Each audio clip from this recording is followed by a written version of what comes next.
देखिए, भारत में लगातार से नेताओं को टारगेट किया जा रहा है। कभी अरविंद केजरीवाल निशाने पे आते हैं, कभी बिहार के डिप्टी सीएम जो तेजस्वी यादव है वो निशाने पे आते हैं, कभी झारखंड के मुख्यमंत्री हेमंत सोरेन है वो निशाने पे आते हैं, तो कभी राहुल गांधी निशाने पे आते हैं।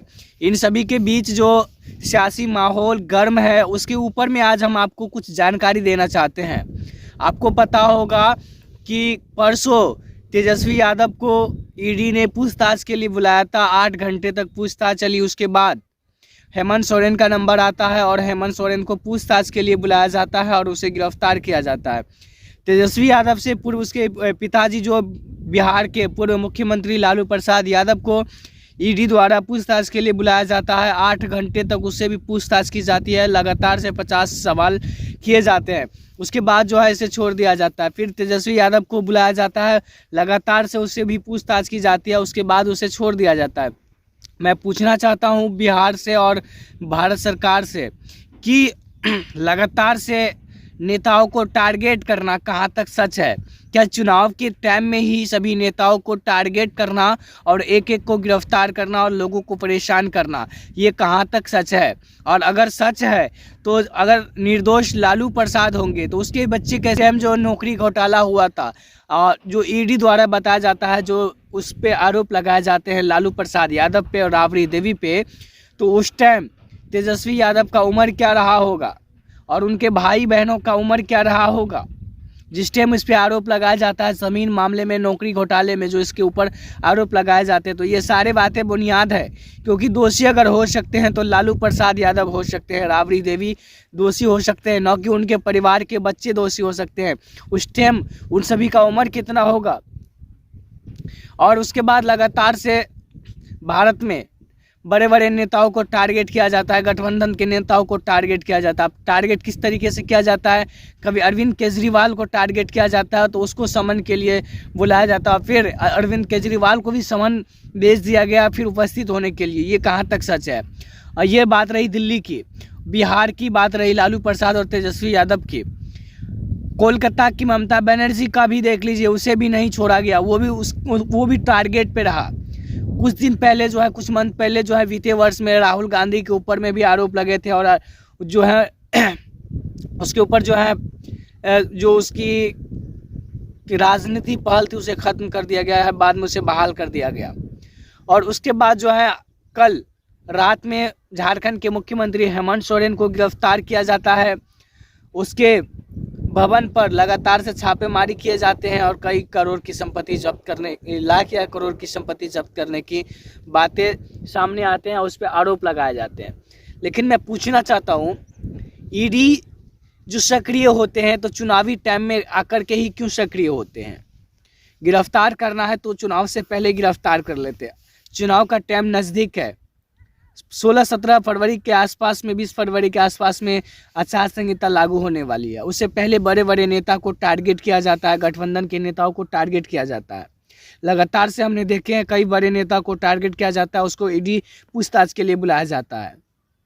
8 बार दिल्ली के मुख्यमंत्री अरविंद केजरीवाल को ईडी जो है समन भेज चुकी है और 8 बार उससे पूछताछ किया जा चुका है। कोलकाता के मुख्यमंत्री ममता बनर्जी को भी ईडी जो है पूछताछ के लिए समन भेज दिए थे। उसके बाद बिहार के पूर्व मुख्यमंत्री लालू प्रसाद यादव को भी पूछताछ के लिए समन भेजे थे। उसके बाद नंबर आता है बिहार के पूर्व डिप्टी सीएम तेजस्वी यादव का, उससे भी 8 घंटे तक पूछताछ किए जाते हैं। उसके बाद नंबर आते हैं झारखंड के मुख्यमंत्री हेमंत सोरेन का, उसे पूछताछ के दौरान जो है गिरफ्तार किया जाता है। लेकिन कहीं ना कहीं झारखंड में जो है हेमंत सोरेन ने एक बहुत बड़ी जो है कामयाबी भी हासिल किए, कह सकते हैं कि उन्होंने ईडी के पूछताछ से पहले जो है अपने विधायकों की बैठक कराई थी और उस बैठक में जो निर्णय लिए थे कि हमें गिरफ्तार होने की फुल संभावनाएं हैं। अगर हम गिरफ्तार होते हैं तो सरकार जो है नई तरीके से सरकार की गठन की जाएगी, वो भी हमें पूछ कर सरकार की गठन की जाएगी और नए तरीके से एक चेहरा जो मुख्यमंत्री का चेहरा है वो भी सामने आया है। मैं आपको स्क्रीन पे दिखाने की कोशिश करते हैं और ये जो है हेमंत सोरेन के पार्टी के हैं। बात बाकी रही अब अभी जो राजनीति हलचल है, काफ़ी से सरगर्म है। ये भारत में पहली बार ऐसा हुआ है जो किसी गठबंधन के मुख्यमंत्री को गिरफ्तार किया गया है। सरकार में रहते हुए भी किसी को गिरफ्तार किया गया है। ये पहली बार जो भारत में हुई है। अभी तक कहीं भी ऐसा मामला सामने नहीं आया था, लेकिन ये पहला मामला झारखंड से सामने आया है। लेकिन सोचने वाली बात है, चुनावी एजेंडा जो है काफ़ी लोगों को प्रभावित कर रही है। तो कभी जनता को दिल तोड़ने में जो सरकार दिल तोड़ने में लगी है। अब मैं किसी का नाम खुलकर नहीं कहना चाहता, लेकिन आप लोग होशियार हैं और नहीं मैं किसी पार्टी का विरोध करता हूं, लेकिन कहीं ना कहीं भारतीय जनता पार्टी ज़रूर इस पर जो है अपनी जो कार्यभार है निष्पक्षता से जो है लोगों को टारगेट करने का काम कर रही है। मैं आपको पेश करने जा रहा हूं। जैसे कि आप सभी को पता होगा कि आगामी वर्ष महागठबंधन जो इंडिया अलायंस के एक टीम गठित की गई थी और उसी टीम को तोड़ने में भारतीय जनता पार्टी कामयाब हो गई। लेकिन मैं फिर से बताना चाहूँगा कि एक बयान तेजस्वी यादव का आता है और एक राहुल गांधी का आता है और एक जदयू नेता का आता है। मैं आपको तीनों बयान दिखाने का प्रयास करता हूँ। आपको एक बड़ी खबर के साथ शुरुआत करने जा रहा हूं। आपको शायद ये गलत लगे, लेकिन मैं बिहार में फिर से एक नई सरकार बनने की कगार पर है। ये कहीं ना कहीं बिहार विधानसभा को तोड़ने की बात की जा रही है और हो सकता है कि ये फरवरी के 15 से 16 फरवरी के अंतराल पर ऐसा हो सकता है कि बिहार में फिर से एक नई सरकार की गठन होगी। लेकिन ये मैं आधिकारिक तौर पे पुष्टि नहीं करता, नहीं किसी तरीके के। लेकिन एक जदयू का बयान आया है, जदयू नेता का बयान आया है, क्योंकि उनके पास जो है कई विधायक है वो जो है मतलब आरजेडी से पहले नहीं थे, जदयू में थे और वो हो सकते हैं वो आरजेडी में आने की संभावना जो इशारा जो कहीं ना कहीं उसके बयानों से सामने आ रहा है कि भारतीय जनता पार्टी का जो अभी सरकार बिहार में बनी है वो कहीं ना कहीं टूटने के कगार पे है। जिस तरीके से जदयू के नेता ये बयान दिए हैं और ये बयान के साथ अगर 15 फरवरी तक बिहार में नई सरकार की गठित होने की पूरी संभावना है, लेकिन मैं इसे पुष्टि नहीं करता। लेकिन बात करते हैं झारखंड की। झारखंड के मुख्यमंत्री हेमंत सोरेन का गिरफ्तार होना एक बड़ी चुनौती है, क्योंकि आगामी लोकसभा का चुनाव है और लोकसभा चुनाव के एक अध्यक्ष, गठबंधन के एक अध्यक्ष जो मुख्यमंत्री के पद पर, उसे गिरफ्तार करना ये बहुत बड़ी चुनौती महागठबंधन के लिए है, इंडिया अलायंस के लिए है।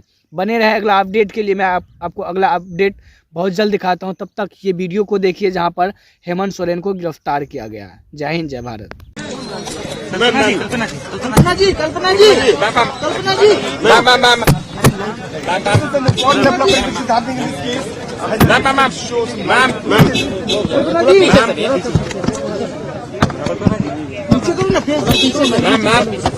थोड़ा सा पीछे, थोड़ा पीछे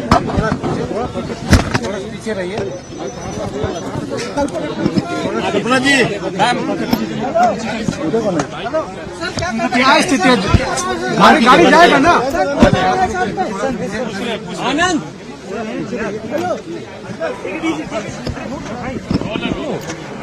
नहीं बोलेंगे।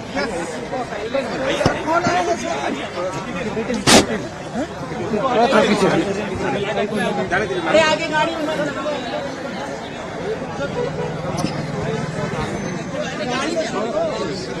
में आप देखेंगे